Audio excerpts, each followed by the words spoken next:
Welcome to my channel. This is Mario Lord, also known as Real Estate Guru PK. On this channel, we talk about my real estate endeavors. We also have the top real estate producers and the top entrepreneurs in the country. Be sure to click the link below with Justin P with his Support Black Colleges marketing course. Also with Jason White's Crack the Code affiliate link, click that below as well. Also to support the channel, Webull, M1 Finance, Chase, Discover, Robinhood, and Public, a stock trading app. We hope you enjoyed this episode. This is Real Estate Guru PK signing out. How y'all doing? We got a special guest. She drove all the way from Dallas to come on the podcast. How you doing? I am doing well, Mr. Mario. All is well, all is well. So you got a twin, right? I have a twin. Shout out to my twin. How's that like? It's amazing. She is amazing. I feel like I'm her mama, but she's my twin. You older? Older by 19 minutes. 19? Oh, all 19. Oh, for real? Yes. Okay. Yes. Fraternal or identical? We're fraternal. Oh, I'm a fraternal twin, but he's a boy though. Yeah, she's a girl. Okay. Yes. 19 minutes older, but she is definitely, she doing her thing. She just got her doctor's degree last year. I'm so proud of her. And educational leadership, so shout out to her. You don't want to be the entrepreneur like you, or you cool with where she going with it? We're working on some things together. She still do some entrepreneur things, but we looking at like collaborating, utilizing her skill sets with what I got going on. So okay. Yeah. How I see you got your mentor with us today. Yes, Mr. Steve Dansby. Yes. One of my best mentors. And I'm sincerely mean it. One of my best mentors. You got to have a mentor. And I was going to ask you how important is that? I wouldn't be right here today. Like 100% legitly, I wouldn't be right here today. So you definitely have to have a mentor with whatever you're doing, whatever industry. You need people who have skill sets that can take you to the next level. Okay. So yes, I appreciate you so much. Save you time. Yeah. Save you so much time. Yeah. So much time, and it gives you a different perspective in certain things. So marketing, that's not my thing. Like I'm nerd, books, education, that's all I know. So when it comes to anything digital marketing, like I definitely need help. So getting a mentor in that area has blessed me tremendously. So can you tell us like what it is that you do and how your mentor has helped you along the way? Okay, so first I want to because I know y'all probably, I don't know if you put the name down there, but my name is Locha Brooks. So for anybody that's trying to pronounce it, Locha Brooks, I am the founder of First Class Educator. We're an educational consulting firm, and so what that means is we go out and we help school organizations, educational organizations move their buildings forward or their organizations forward through professional development or just educational consulting, helping them strategize with what next steps they need to take. So in general, basically, staff development is what we really specialize in. Diversity, equity, and inclusion. It go on and on and on. But that's the general overview, is that we just help educational organizations move forward. So. Okay, wow, that's great. Yes. That's really, really dope. So how'd you start out? Like, what's the, like Mario would say, what's the come up? Where'd you start from and how'd you build yourself up? So my background, my professional trades English teacher. So I started off as an English teacher, and I knew, as y'all know, teachers don't really make a whole lot of money to live the lifestyle that I wanted to anyway. So I knew fairly early that I wasn't going to stay in the classroom per se. So I just went in with the end in mind, and I was just thinking about what would be my next steps after the classroom, and school consulting was certainly the movement. I saw other organizations coming in providing a service as far as like professional development that wasn't necessarily beneficial to teachers or educators. And so I decided that I wanted to make sure that I added the most value. I always had educators coming up to me that was like seasoned PhDs. I only had a bachelor's degree, and they like, Miss Brooks, like, how do you get your students to engage? How are you getting parents to like come and participate? And I'm like, yo, like they looking at me like I know something. So I knew fairly early that I would pivot into school consulting at a certain point. So that's how I got to basically, that's like the quick overview. How many years did it take you to figure that out? I would say I've been in education 15 years. 15 years. 15 years. The first 5 was not certified. So like, you know, the substitute teaching TA type thing. And I just saw holes. I just saw holes as far as teachers not being able to make connections and things like that. And I'm like, I'm about to get this degree in education and they only making 50,000, 60,000, even if you go into administration, becoming a principal, things like that. So I'm just thinking fairly early, like you got to think like, even if you move up to administrator and you hit, you know, 6 figures, 100K, it's like, is that still gonna be enough to sustain you? So I knew fairly early, like right when I got certified, that 5th, 6th year of teaching and I got certified, I was just already strategizing on my exit strategy of like how I could still be in the industry, but like be free at the same time. I knew I still wanted to work on my skill set, but I would say fairly early, like in my 6th, 7th year teaching, that I knew it was gonna be. So 100K wasn't enough for you? No. I'm sorry. And listen, I want to say this too, because I know everybody talk about the numbers and hitting 6, 7 figures. Yeah. I have been blessed, privileged to just experience life in a different way that I want to offer that to my children. Yeah. You know, going out of the country and just having experiences, and that was not going to sustain the lifestyle as well as having my time. You know what I'm saying? Like even being a teacher pointing to other kids and then not being able to do that with my own kids, it's kind of weird. You know what I'm saying? Like I got teachers, I mean, I have students that look up to me and affectionately call me mama or something like that, but I can't spend the same type of quality time with that wasn't gonna fly. But I never wanted to leave the education industry. Like it's always something that is, I love it. You gotta love it. If you're gonna be in it, you definitely have to love it. That's something else too. Like if you don't have the heart for it, you know, don't do it. Just because that's kids' lives. It's a whole generation of kids that you're grooming. If you don't love it, don't do it. So I love it. And educators that are in it, I see them loving it, and the politics are hardening you to it. So like, and when I say politics, like, you have to teach this certain curriculum. You have to make these certain grades. You got to pass this certain test. And it's like, I want to help educators understand that you do what's best for your students. Even though this might be what's coming down the pipeline from administration, if you do what's best for your babies. Like they saying, hey, you got to teach to this test because we got to get these scores. If my babies can't read, I have to teach them how to read. You know what I'm saying? Like the test is cool and all, but at the end of the day, that's not, my focus is getting them the skill sets that's going to help get them to the next level in life, not just for this test. So what ages do you work with, or any age? So when I was a classroom teacher, my certification was 8 through 12. So I worked in the high schools for 7 years, teaching primarily. I had freshman English classes and I had remedial courses as well. My students, tier 3 classes, so that's mostly like Black male students. But I taught everything from freshman English to English 3, as well as middle school English. And so now with the consultant, we work primarily with adults. So, okay. Yeah. Interesting. And how was that teaching? I was gonna say, it's a different world. It's a different world than when I went to school. I mean, oh, you love it? I loved it. I absolutely, because this is the thing, and this is what I realized when I went into teaching. I was like, oh, I only want to teach advanced courses. I want to teach classes where we gonna read and we can talk and have all of this dialogue. And when you first, get a position, it's like whatever they tell you got to teach. As long as you're certified, they gonna put you there. So, Black lady. They give me all the low-end Black male students. So that's your tier 3. That's what they call it. Tier 3. That's your low end. Low end? Why is that? So the terminology typically is like tier 3, which is the bottom tier, which is traditional. I don't want to say traditionally, statistically, mostly African-American male students.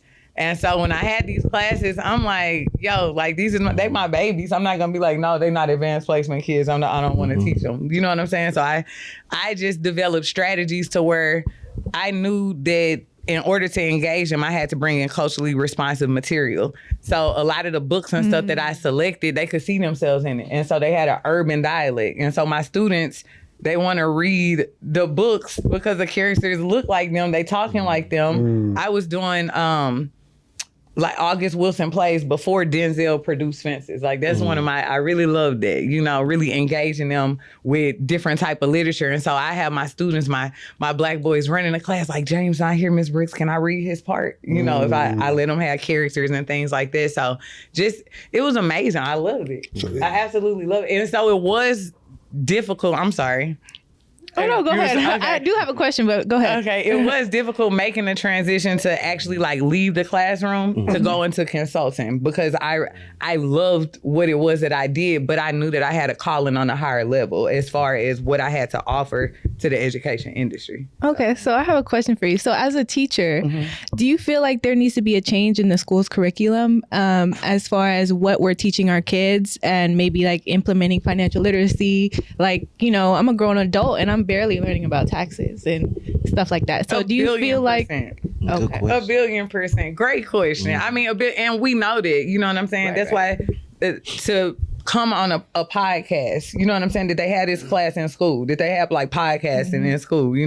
I'm sitting here, I can't act like I ain't like a little nervous, you know what I'm saying? But they just having things to where this, I just had to acknowledge it, you know what I'm saying? But like to even be able to express yourself in a creative way, to have dialogue, exchange, things like that. They don't have no classes for that, but financial literacy, learning about real estate, all of that stuff should be embedded in it. And one of the things that I did as a classroom teacher, I've been putting my students on everything that I'm doing. So if I'm looking at a foreclosure, some of my students, they legitly they know about foreclosures and have purchased their first home. And this is from me being an English teacher talking about what it is that I'm doing in my personal life, because I want them to know it's things that are outside of it. Plus, I'm an English teacher and y'all hear me speaking Ebonics. Like, I'm not like the best when it comes to like the English grammar, all of that, you know what I'm saying? It's not just about that. So showing them different streams of incomes, different things that they can do outside of the classroom in a school building to be successful. So yes,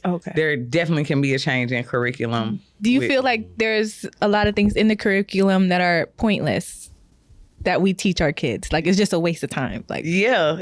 And what would you say those things are?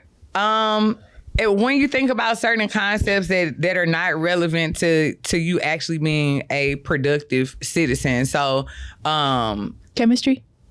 I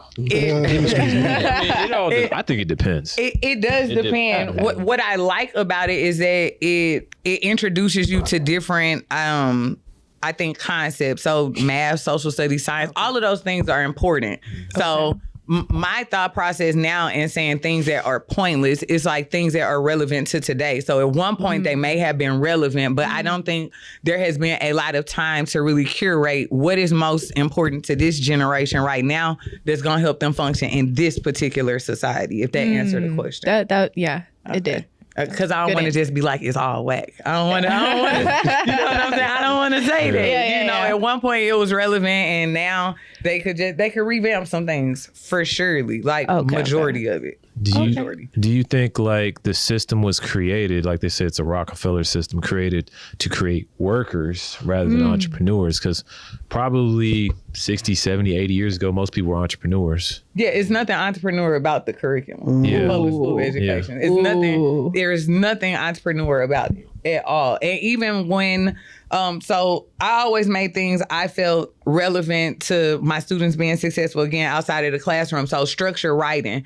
We know that if you can articulate your thoughts on paper, you can get somewhere with it. So like writing a business plan or just getting your thoughts and ideas out.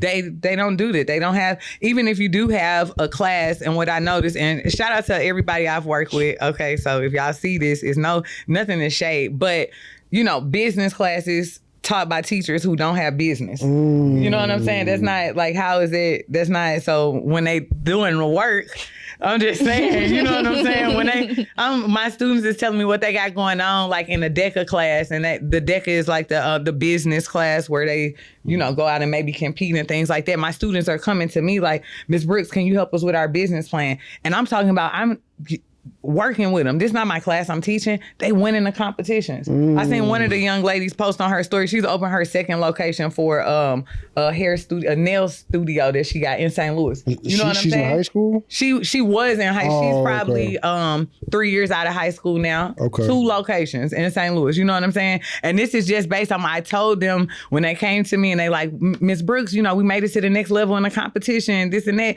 And I'm just giving them game. Now this young lady is an entrepreneur, 2 locations as far as a business that's like operating in the real world. You know what I'm saying? So it's just, I love to see it. I absolutely love to see it. What type of student was you? Straight A. Low-key, high-key. You want to get an A? I did pretty well. My sister was gifted. I want to say that. My sister was gifted. At a point, we got split up. I was so sad. I have to share this story. So I forget which grade, maybe like 2nd grade or something like that. We was taking a spelling test, and they asked us how to spell mother. And I'm like, dang, this one they shout out the word, you write it down and stuff. So I hollered across the room. I was like, Sissy, how you spell mother? And after that, me and my sister got split up. It was like, it was traumatic a little bit. I was like, dang, I wish I knew how to spell mother. You know what I'm saying? But as far as a student, I think that I was a good student. I made decent grades. I will also say, and I shared this before, me and my twin went to a deseg school. So that means like it was desegregated by students coming from the city. We came from the city to a suburban school. And all of the people who came from the city, we were placed in remedial courses that was housed like in the basement of the school. That was wild. Where are you originally from? Atlanta? St. Louis, Missouri. Yeah, St. Louis, Missouri. And so that was just a wild experience because you can just only imagine like what they do to your psychology. Like you taking remedial courses in the basement, you know. That was like resource? Almost like resource. We were tracked on like a lower level. And so shout out to my phenomenal teachers who really did the work to make equitable actions. Contributions. Yeah, they helped us get access to advanced placement courses because they saw what was going on. And these were some of my non-minority white teachers who actually did that. They helped with initiatives to get minority students into advanced placement courses. They actually work on staff for First Class Educator now. So. Do you feel like grade school matters? All school matters. I would say grade school matters the most. I would say I so. think high school almost, I think. All school matters. Okay. I mean, the reason you why... know what, knowledge acquiring... Like, because this is the thing. If you're not, if you haven't expressed interest in something, you need to keep on doing activities until you find what it is that you're interested in. There you go. Okay. Just Good to answer. be presented with information. So that's why I say all school matters, especially elementary, primary grades, because you're learning, you know, language acquisition, reading, all of that stuff, those skills that you need to be successful at learning, comprehension, all of that. How you feel about college? You feel like that matters? For those people that Professional degree. For a professional degree that need it, you know what I'm saying? But I also think that like skills trades matter. You know, like you have, especially when we're thinking about AI and like what's going on. Like, but I don't think it can replace like builders or engineers. You know what I'm saying? So you just have to find what it is, and the underlying is education. It don't matter if it's a skilled trade, like you still acquiring knowledge. So you still have to go to a school for that. So not necessarily like a college, university, you know what I'm saying? Oh, but the other thing too is colleges, you know, can have these skilled trades degrees as well. So I don't want to say like college don't matter. Yeah. Would you be mad if your kids didn't want to be an entrepreneur, they wanted to go to college and all that? Not at all. They actually, shout out to my sons, Pharaoh and Sire, they my heart. I'm grooming them for whatever they want to do. Okay. And so it was very interesting, a conversation I had with my 10-year-old the other day.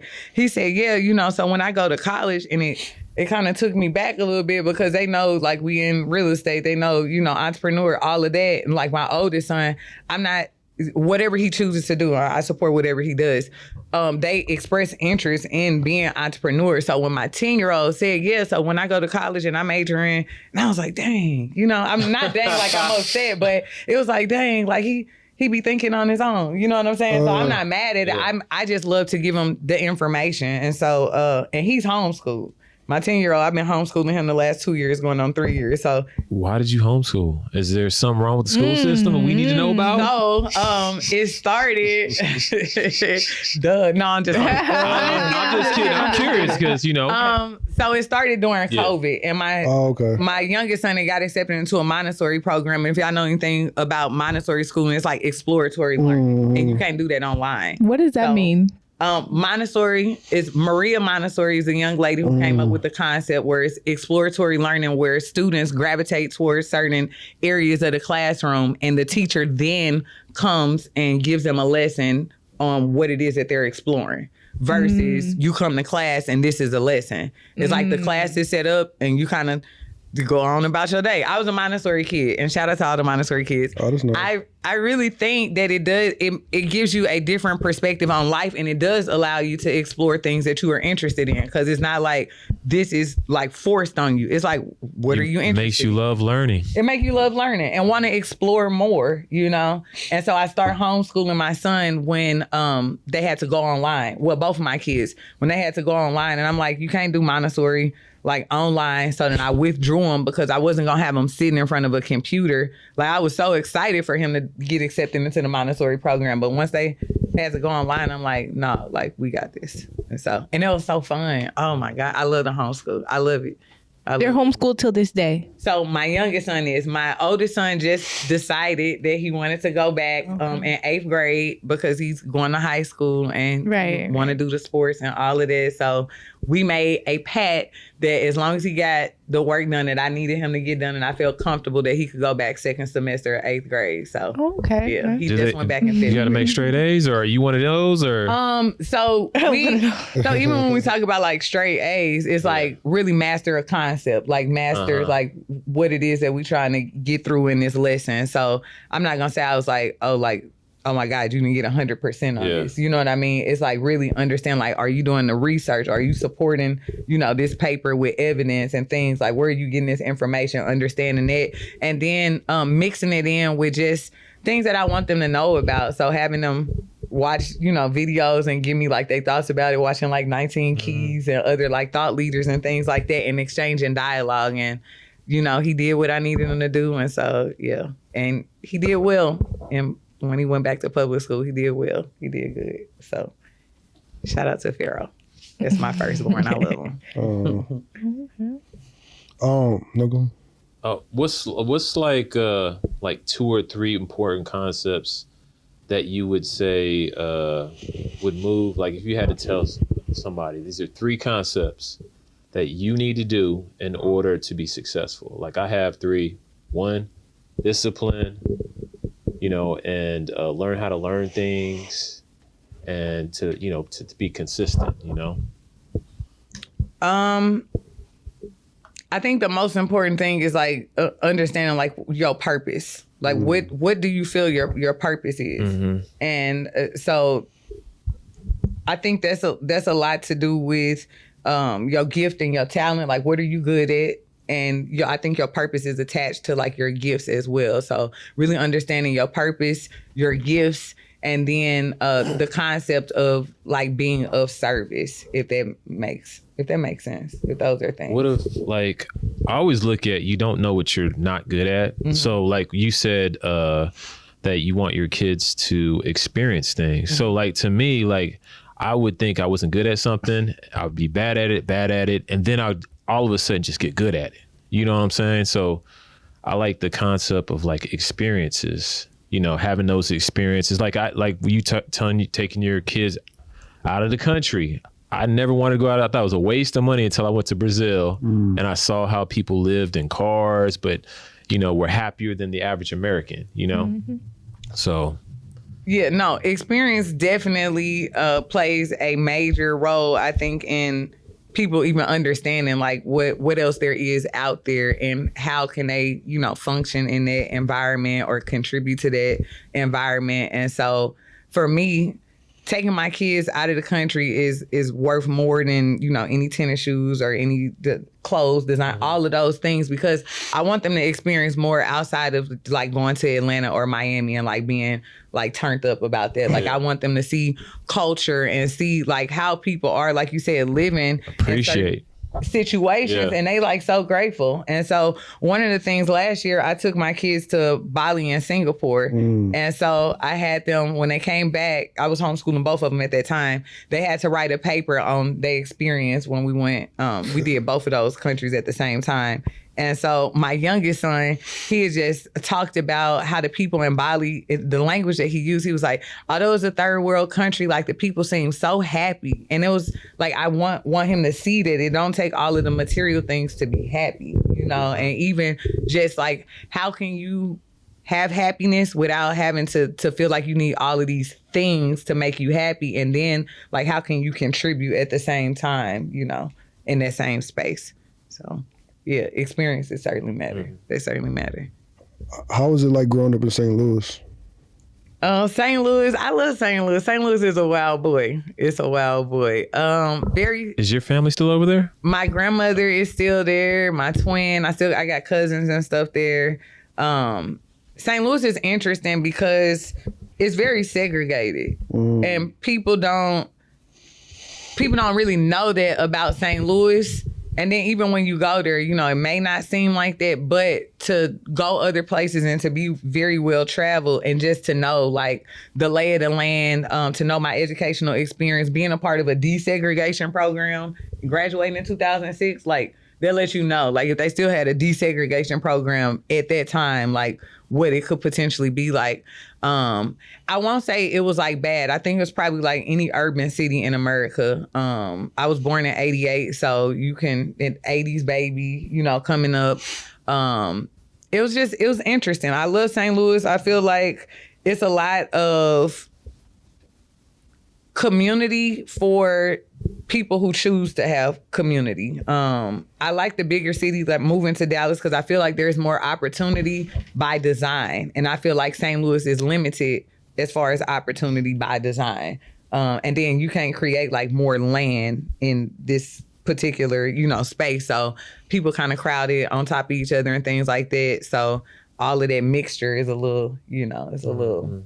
It contributes to your upbringing. So my thoughts on moving, I definitely wanted my kids to experience different from what I did. Because I couldn't even imagine them like going to a school like where I attended. I couldn't imagine it. I couldn't imagine it. They know a lot. So I think it would be a little challenging for them to just assimilate.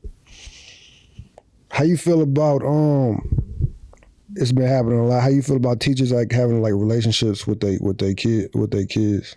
And when you say relationships, like sexual relationships, it's not cool. It's not cool. It's not. Has that ever happened? I mean, like, have you ever witnessed that happen or like know about something? I think that's been happening for a while because that was happening when I was in school. I personally don't know anybody personally that has happened to. I know more so. When I was in school, you know, hearing about folks on like a band trip or something like that, but it was not nothing that I'd ever like heard of like or knew a teacher personally or anything like that. But I don't condone.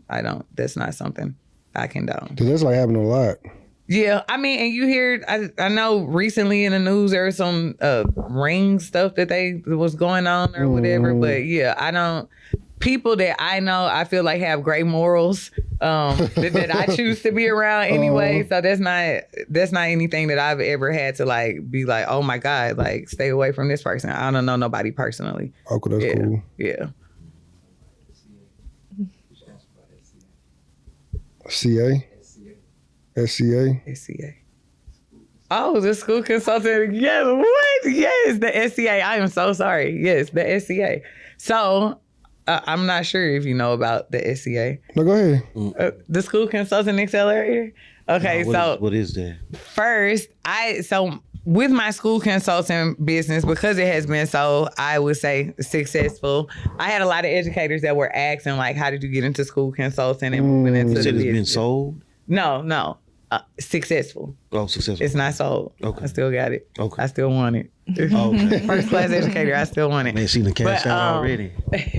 No, so since the school consulting business has been so successful, I have a lot of educators that ask how to get into the industry. And so one of the things that I started doing was actually showing other educators exactly what I did and giving them a blueprint. So I did. Thank you so much, Mr. Steve Dove. I started the School Consulting Accelerator program for them to actually start their own, because I never want people to feel like they got to come and work for my organization. And so that has been something that we have launched and really been successful with in this last year. And so, yeah, the SCA is rocking and rolling. And so, yeah. How many mentees you got? 40. 40? We up to 40. Okay, we up cool. to 40. And shout out to the whole SCA community. I love y'all. Thank y'all for the support, and y'all rock stars. One thing that I do want to share about that is I always talk about degrees and licensing and things like that, because it's a misconception, I think, with educators of thinking that you have to have a certain degree to get into school consulting, and that's not the case, right? So I have a master's in education, but a master's in education administration, but in order to being a school consultant, I just think that you just need to be a content area expert. So whatever that looks like, if you was a math teacher, science teacher, or, principal, instructional leader, whatever the case may be, you can be a school consultant. There's not like a degree for school consulting. And so with that, a lot of people on my team for my school consulting business, they have varying degrees. They serve various positions, from college professors, K through 12, educators, as well as like superintendents, retired superintendents. And so again, one of the things that I share is that you don't need a particular degree. If you're an educator and you're interested in school consulting, you just need to be a content area expert. So it's not for like people who want to get out the classroom because it's like, oh, these kids is bad and I just want to leave. It's not like exit strategy. You know what I mean? You need to have shown like proof that this is something that you have mastered, that you can move classroom, schools, whatever the case may be, forward with your skill set. So, right. Yeah. When you decided to move forward with the SCA, was there anybody that was like your parents telling you like to chill out, just be a teacher and just stack up? Or was there a lot of naysayers that was like doubting got a you? good thing. Yeah. You got a good thing. Don't let it go. No. Everybody that I chose to let them know what was going on, they supported. And it wasn't too many educators that was like, no, just stay, the benefits. They good, you know what I'm saying? Like everybody know what's going on in education. And I feel I dropped the seeds early, like, hey, year 10, like I said, I got certified like year 5, 6 or whatever, like year 6, 7, I'm telling folks when I'm getting my master's, I'm like, yo, like I'm gonna start a school consulting business. Like year 10, hard pause, they was like, yo, like I come on board. Them same people are on board. You know what I'm saying? Like they are on board with First Class Educator, and I didn't have nobody that really gave me opposition. And shout out to my HBCU, Harrisville State University. One of my professors, Gregory Carr, I told him first, I was like, I really think it's time for me to move forward with the school consulting. What do you think? And he was like, go for it. And just that encouragement, like him as my teacher, just that encouragement really, it meant a lot. So I really had, people who supported me and have stood behind it. And he rock out with First Class Educator. He is one of our senior consultants. He's been down since day one. So I got a lot of my former teachers on staff. That is amazing. And that's like from high school, as well as from college. They're on staff rocking out, and we're doing some amazing work with the DEI space, which is really kind of touchy right now because everybody think like diversity, equity, and inclusion is like the CRT, the critical race theory stuff, but it's not. And we are very, I would say, strategic with it. So again, going to a DSEG school and having, remedial courses because we were blacks coming into a white school, and it was almost like, what do we do with the black kids? And having people recognize like, hey, that's not really fair for them students. Let's give them access. Having those teachers paired with my HBCU teachers, oh my God, it's a stew. Like we really rocking out in that space. So I think that's good that you didn't view that as competition. Like I'm a creative school. You looked at it as the abundance mentality rather than like hoard it to yourself. Oh yeah. I'm gonna keep everything to myself. Yeah, I can't do all of the work. When you think about all of the different opportunities that are out there, like even just here in Texas, and I tell everybody that's in my program, and we have people all the way from Alaska to Nantucket, like literally like across the US that are in the program. I tell everybody, apply to be a vendor in the districts in Texas, because Texas will sustain you. These ISDs are so big. It's so many opportunities, and the space that I operate in, the diversity, equity, inclusion, it's like everybody is doing it or saying that they're doing it, whether it's a check off or they actually doing the work. You know, they saying like, we want to be more equitable, you know, just to please the community, or if it's something they actually want to do. But it's so many other opportunities. So whether it's working with beginning year teachers or working with the English department or working with the science, it's just so many opportunities across the board with consulting that there's no way that my organization could fill all of the needs. So it's zero competition. Schools are huge here, aren't they? Oh, they huge. I went to school in Atlanta, and it was like, these schools are so small in Atlanta. You come here, it's just like you're just a cog in a wheel. If you're not playing on the basketball team, you just kind of feel like, or running track or something, you just feel like you're... It's like a city. The schools are a city. And so even when I took the position back in Dallas, when I first moved out there, I had a choice to go to the high school or to go to the middle school. And once I saw like they student enrollment was like 4,000 at the high school, I was like, it's not for me. I like the small schools too. Yeah, it was like, that's not for me. I like the more intimate setting. And when I say intimate, I worked in one of the largest high schools in St. Louis, which I think our enrollment was maybe like 1,700 students. And that was big. So the middle school that I started working at in Dallas was almost like 1,700 students. It was a little over 1,000. It's crazy here. Yeah. So Would you ever go back to teaching? on a collegiate level, like, you know, a professorship or, you know, some type of teaching on a collegiate level. But as far as like going to the classroom, I really enjoy what it is that I do and the lifestyle that I live. So I don't think it would be conducive to actually like work in the classroom. How much would they need to pay you to go back? There's not a number that I can put on like my time. Time for money. Yeah, right? I don't think Trading so. time for money. Yeah, I truly enjoy being able, like my grandma, y'all saw I had to tap in with her. I love being able to just be with my granny at any time, like at any time. Not like, oh, I got to think about, I don't want to leave my students Or because PTO? Yeah, you don't want to take off and things like that. And even because teachers have to like almost steal their time, you know, to do things with their family. And I don't want to be in that position because I finesse my time off. Like if I knew my family going on a vacation around like the holidays or something, I'm like, yo, let's plan it around Easter. I'm going to take that Thursday before we get that Friday off. And then I'm going to take, you know what I'm saying, to extend it. I don't want to do that. I want to do exactly, go in, make the impact, show educators how to build the relationships, how to select culturally responsive material so they can get their students engaged and dip out and do what I want to do. So, and that's a huger impact. That's way bigger impact than me being in one classroom. That's not serving my purpose. Where you see yourself in 5 years?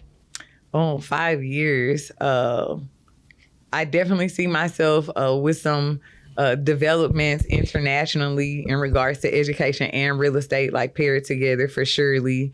And I don't think I will be as active in my businesses that I have now. My role will be more leisurely. I'll have delegated all of those responsibilities so that I can just live a more leisurely life and just network on a higher level to do different things internationally. I think that's a good answer. Okay. Like less work, delegating to, you know, other people so that your business runs itself. Yeah. And so that if you ever wanted to sell your business, the business is worth more because you don't have to be there. Facts. Yeah. That's where I see myself for surely. I'm working on the succession plan right now.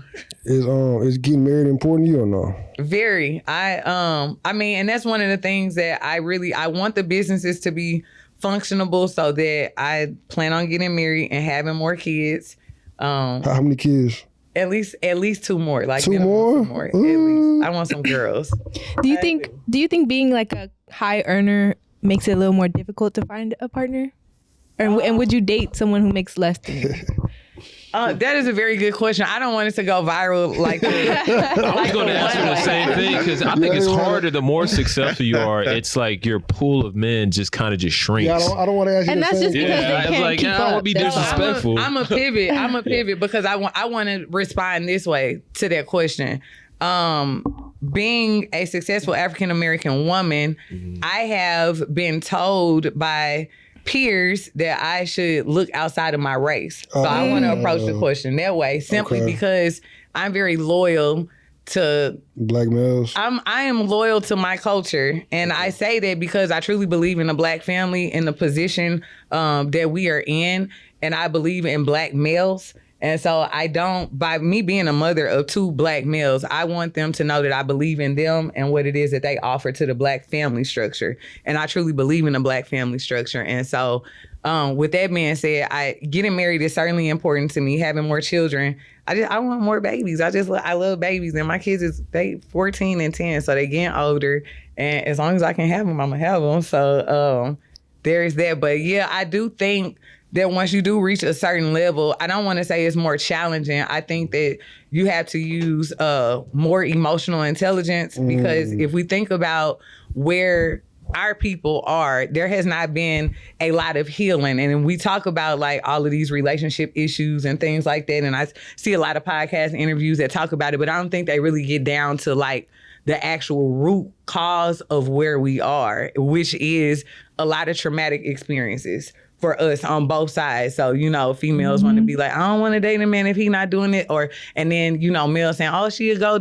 No, like I think that, we deserve to be taken care of just like any other, class or race of people who function and operate like that. So my thing is it's a partnership. So I'm going to add value to whoever that I'm with. You know what I'm saying? And I would like them to have similar interests such as education, real estate, things like that. So that is my position on that. This just we gonna do the thing together. It's going to be a joint venture, and we gonna rock out. It's gonna be amazing. So then you couldn't date someone who makes less than you?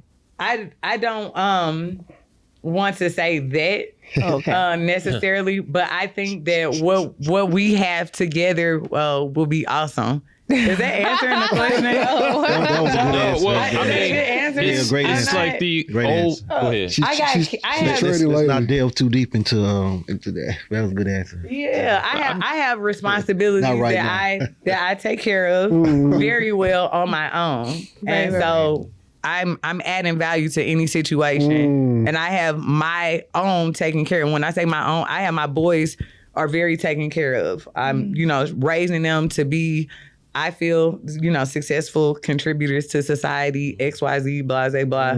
I got mine taken care of. So it's just adding value. Okay. Just add value. Okay. And that doesn't have to be monetary. Yeah. That's why we're saying like it's a little bit harder, just because like y'all are wild. No, it's just because typically women like a guy that's either making as much as them or more than them. And so like when you have a high earner, when you look at the average, what's the average Black male makes $40,000 a year, it's the pool shrinks. The pool shrinks, and then you're probably not gonna want somebody that's younger than you. I don't want anybody my age. I don't What do you mean? Say that. Younger? Say that? What do you mean? I don't. Because I think You want younger or older? Older. What? Oh, okay. How much older we talking? Never know. No, I don't. 10 years? I've never talked to like anybody younger than me. That's not. I don't want to. I don't.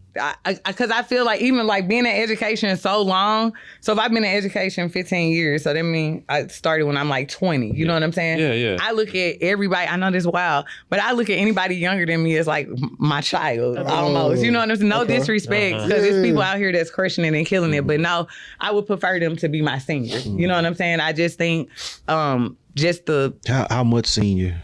In the 40s? A decade? Well, you didn't know you gonna get grilled like this. Decade's cool.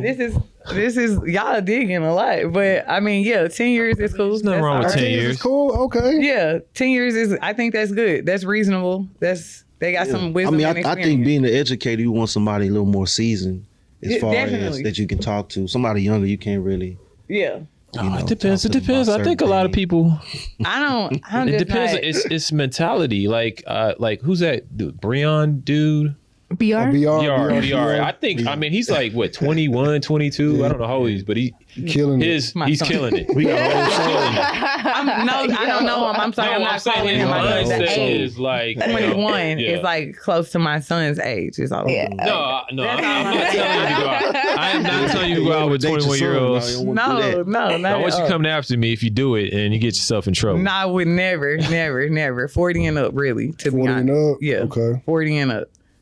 I got a quick question for the men, though. Is it emasculating to you for a woman to make more than you?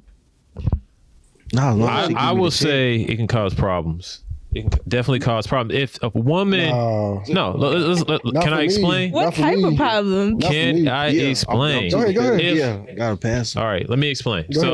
If you buy something for a woman, a nice ring, or you take her out on a trip, and you do all this for her, it's more like I could have did that for myself. You know, that's what a woman could think. Oh, I could just did that for myself. You know, and I've went out with girls who are making like $300, like their anesthesiologists are making $250,000, $300,000, and you take them out for a meal, and it's like it's no big deal for them. Some don't even say thank you. You know. Because there's like, I could have just did that for myself. Yeah. So they're just harder to impress. That's all. There you go. It's harder for them to impress because they've already done it. They've already seen it. So it's like, oh, big deal. Whereas if you take somebody that has not been out in the country before and you give them an experience, they're like, wow, this guy knows, you know, being on a private jet for the first time or going outside the country, it means more to them. That's all I'm saying. But I mean, if you humble yourself, it's different, you know? Well, that question was directed. So if you I don't know if you have kids, but if you had a daughter, wouldn't you want her to not be impressed by a meal? Yeah. Good question. No, I don't want her to have low standards. And I mean, that's what I thought. The more important thing, like I'm Christian, I'm into character and experiences and stuff like that. But yeah, that's not going to be the thing that's going to hook them as a meal. You know what I'm saying? But it got to start there. You got to that person has to try, you know what I'm saying? They got to, you know, so, and it depends on what age the person is too, you know. For me, I never been intimidated. Like I've been in and out of jobs. I've been broke like the majority of my life, so it never mattered to me how much she made, ever. Yeah. I don't know about Alan, but as long as she bring the check home to me, I care less what she do. Bring the check home. Very interesting. I mean, I think she got more power. She got way more power. She can do whatever she wants to without law. You know, huh? only in the court she has more power. And of course, if she she could just leave. If she's like, all right, this is okay. Whereas if somebody like you brought a woman to a certain lifestyle, and you be like, should think twice. Like, okay, so let's say you make $200,000, your man making $400,000. Y'all living a $600,000 lifestyle, right? Mm-hmm. You can't easily get rid of that dude. You know what I'm saying? You'll think twice before you do it. That's all I'm saying, because he can't be easily replaced. I'll say this. I have been, my children's father is deceased. That was my husband, my childhood sweetheart. God bless. I was very kept. My condolences. Thank you. I was very kept. And I've never really talked about our situation. But we separated and we ended up getting divorced. And I will say this, a lot of my family, because I was kept, they was like, how you gonna leave him? Like, he take care of everything. Mm-hmm. Like, legitimately took care of every single thing. I didn't know a bill. Like, honestly, did not know a bill. And when we separated, you know, I was like, so we had just bought a house. We just had my youngest son. And I was like, yo, like, you know, you still gonna take care of everything? He was like, yeah. So for like 2 months after we separated, he still took care of everything. Now, I remember saying to him, I was like, hey, it's a light bill. It came and it said it's due. He was like, yeah, you know, I thought about it. And unless, you know, like I stay at the house, then I'm thinking like you take care of the bills. And I was like, whoa. He was like, but I can come back. And I was like, you gonna weasel his way back? That's that like, power. Hey. That's what I'm talking about. You lose as a man, you kind of lose your power. I was like, yo, I guess I got to pay this bill. But I was very kept though. Like I didn't have to pay no bills. And I will say my peace of mind mattered more. And so I had to understand that. You know what I'm saying? Some people is gonna stay because of the money. Like, bro, I know how to make money. Like money is easy. It's so Yeah. because it's a frequency. It's easy, but and where I'm at now, I don't mind being kept. Like, of course. But everything had to be in alignment. Like the way that you treat me, the way that you act. Just because you're taking care of all of the bills, they don't give you the right to go out and do X, Y, Z. Like, I agree. I totally value like the structure that I want to have, you know, the family structure, all of that. So I don't think like the money thing is like going to be I'm going to stay just because he making X, Y, Z. Like, no, I want everything in alignment. Everything has to be in alignment. So would you say it's a lot easier to just pay some bills than to like be the caretaker of the children in the household? Wait, can you say it again? We hitting another aspect. Say it one more time. She wants. Wouldn't you this ain't say real that estate no it's just more. so This much ain't easier to just pay some bills than to take care of like the children in the household? Like, wouldn't the easier job be just paying bills versus like, you know, the woman, she's taking care of the house, the laundry. It depends. It depends. I like it. I like Yeah. I like taking care of my kids. If that's the question, if that's how I'm interpreting. Would you rather work or take care of your kids? I like taking care of my babies. There you go. But that's why I'm setting up this lifestyle. And so for me, like when it is time for me to entertain a relationship and move to the next level, I have already created a lifestyle for me. So it's not like I'm just looking for you to maintain this lifestyle. I agree with everything you're doing. I think we're making a lot of general concepts Okay. because I think you Yeah, kind of yeah. just you've hit a lot. You're actually hitting a lot. You know, family, but I'm also a businesswoman. So I think it's a lot of general concepts. Yeah, you know? yeah. For the most part, you want to be a wife. That's what I'm gathering. What? For the most part, I am gonna be your wife. Damn, I'm That's sorry. what you should gather. Yeah. Yes. Oh, yes. I got one question Okay. for your boy. With more babies. Okay, cool. What would you tell your sons about women? I would tell them that they're amazing counterparts, and just be respectful, be mindful, and just make sure you choose based off of morals. Looks. No, you know, and I feel like I've groomed them very young to really know that, you know what I'm saying? Like, because I think beauty is superficial if that's what you're choosing a partner for, but how can they entertain a conversation? How is their intellect, the dialogue, like what, you know, all of those things. So I've already told them that. That's what I tell them. Just make sure they of good character. Would you be mad if they took anybody other than African American women home? I respect everybody's choice, including my children, to do what makes them happy in life. Okay, that's cool. Okay. But I mean, free will. Everybody do what's happy. I got one more question. You say you're gonna remarry. Are you gonna get a prenup or no?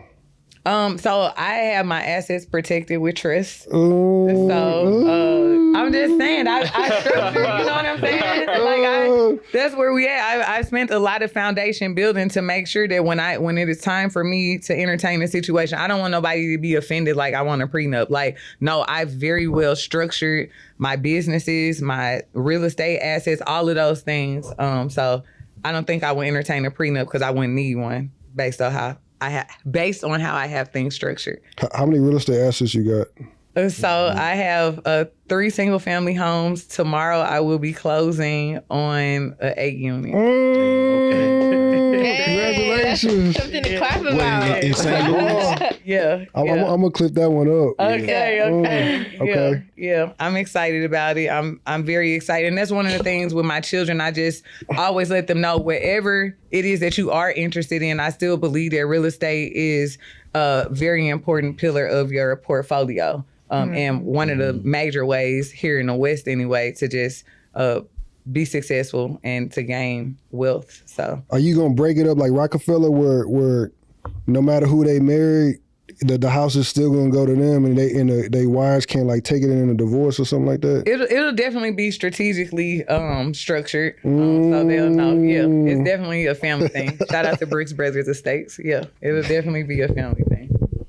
Anybody else got any questions? I want to know where you're investing in. St. Louis, Missouri. Just St. Louis, okay. Yeah, it's a great market. It's a great market. Yeah, it is. It is a very good market for what it would cost here in Texas for 4 units. You could get 8 back home. You got a property manager out there, or My twin. your twin's doing it? Oh, okay. Yeah. Okay. So her background is property management, like the last maybe 15 years.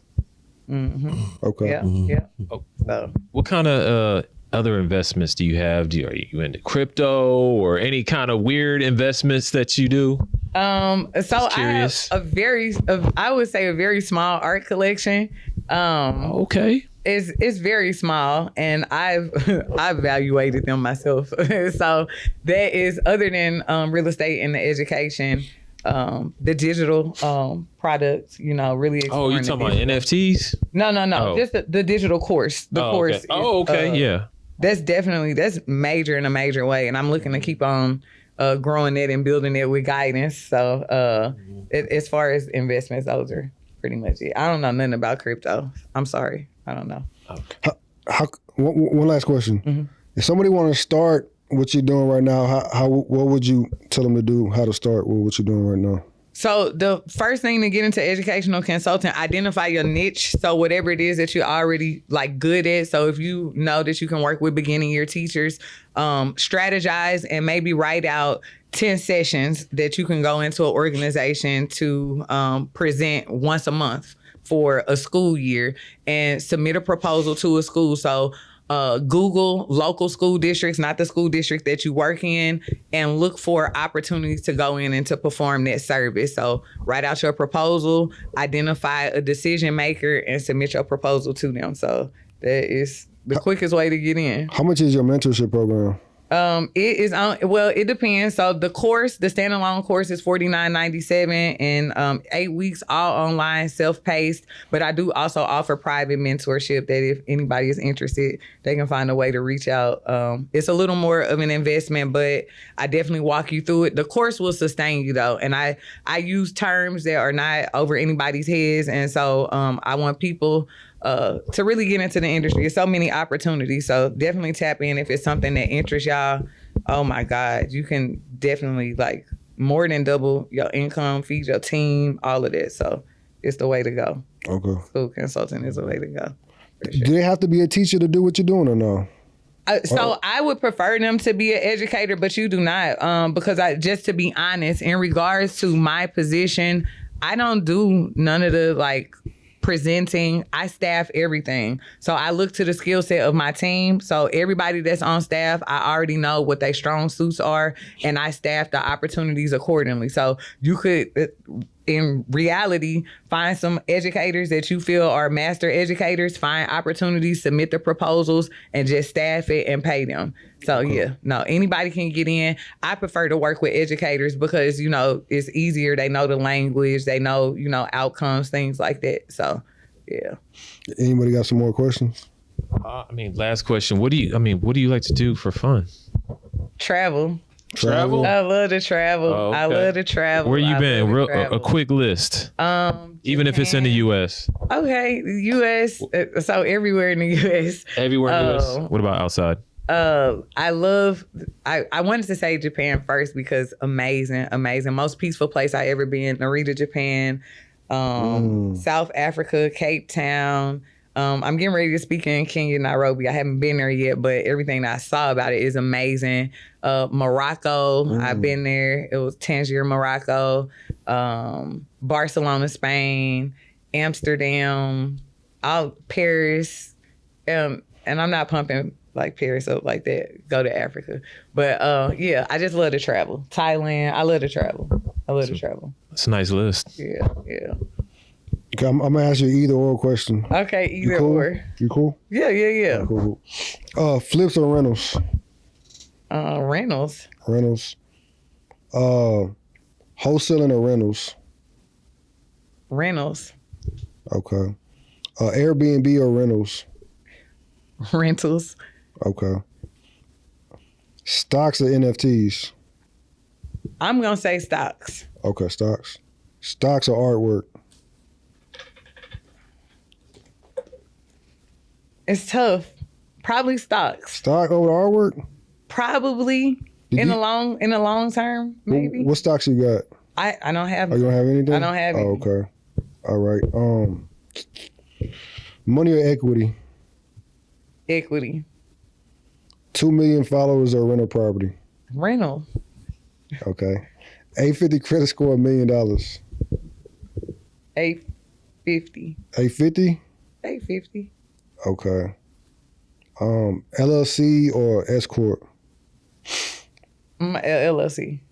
19 Keys or Dr. Umar Johnson? 19 keys.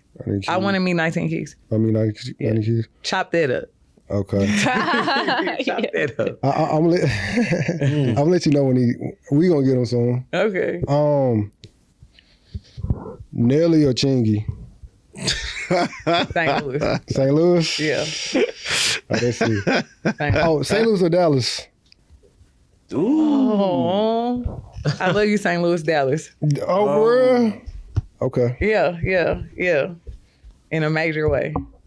Thank you so much for coming out. No, thank y'all. Y'all have been amazing. This has been interesting. I appreciate my time. It took some turns, but I appreciate being on here. I trust that everybody will take from this just the value that's in education and in the education industry and what we all have to offer the education industry, whether it's actually in a school or just mentorship with others. So thank y'all for allowing me on y'all platform. I appreciate it. Thank you for coming. Thank you. We appreciate you.